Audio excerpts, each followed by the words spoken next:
মির্জা আব্বাস সরাসরি ঢাকা বিশ্ববিদ্যালয়ে প্রবেশ করার কোনো সুযোগ নেই। মির্জা আব্বাসের তিনি ঢাকা বিশ্ববিদ্যালয়ে কেউ না, তিনি বিএনপির অনেক বড় নেতা হতে পারেন, তাকে আমি সম্মান করবো, সমস্যা নাই। কিন্তু মির্জা আব্বাস আজকে ঢাকা বিশ্ববিদ্যালয়ে প্রবেশের কোনো সুযোগ নেই। মির্জা আব্বাস ঢাকা বিশ্ববিদ্যালয়ে প্রবেশ করেছেন, কে তাকে প্রবেশ করিয়েছে, এখানে এত এত সিকিউরিটি, কে তাকে প্রবেশ করিয়েছে, কাদের ইঞ্জিনিয়ারিং এর মাধ্যমে তিনি এখানে এসেছেন এবং কাদের নির্দেশনায় ঢাকা বিশ্ববিদ্যালয়ের চারপাশে নেতা কর্মী দিয়ে ভর্তি করে রাখা হয়েছে, সেই প্রশ্ন আমি করেছি। এখানে খুবই জিনিসটি স্পষ্ট, খুবই স্পষ্ট।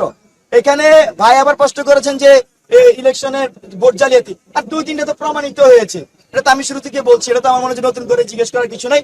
আমি তো এতক্ষণ এটাই বললাম যে ফলাফল নিয়ে মেকানিজম আশঙ্কা আমরা সপ্তাহখানেক ধরে করছি, এবং সেখানে ছাত্র দলের মধ্যে যেহেতু অনেক গ্রুপিং, সেই গ্রুপিং এর জন্য দেখবেন ছাত্র দলের কি হয়েছে, তাদের যারা টপ 3-তে আসছে, অনেক গ্রুপিং এর কারণে বাকি অনেক গ্রুপ তাদের প্রতি অসন্তুষ্ট এবং তারা চায় যে টপ 3 না জিতে আসুক, এবং সেজন্য বাকিরা ভিতরে ইনফরমেশন লিক করে, এবং তারা এই লিকটা করে এর জন্য যে মানে লিক করে এর জন্য যাতে আমরা ঠেকাই, কারণ সে চোখের সামনে দেখছে এইখানে ইলেকশন ইঞ্জিনিয়ারিং হচ্ছে, আমাদের কাছে এসব ইনফরমেশন চলে আসে।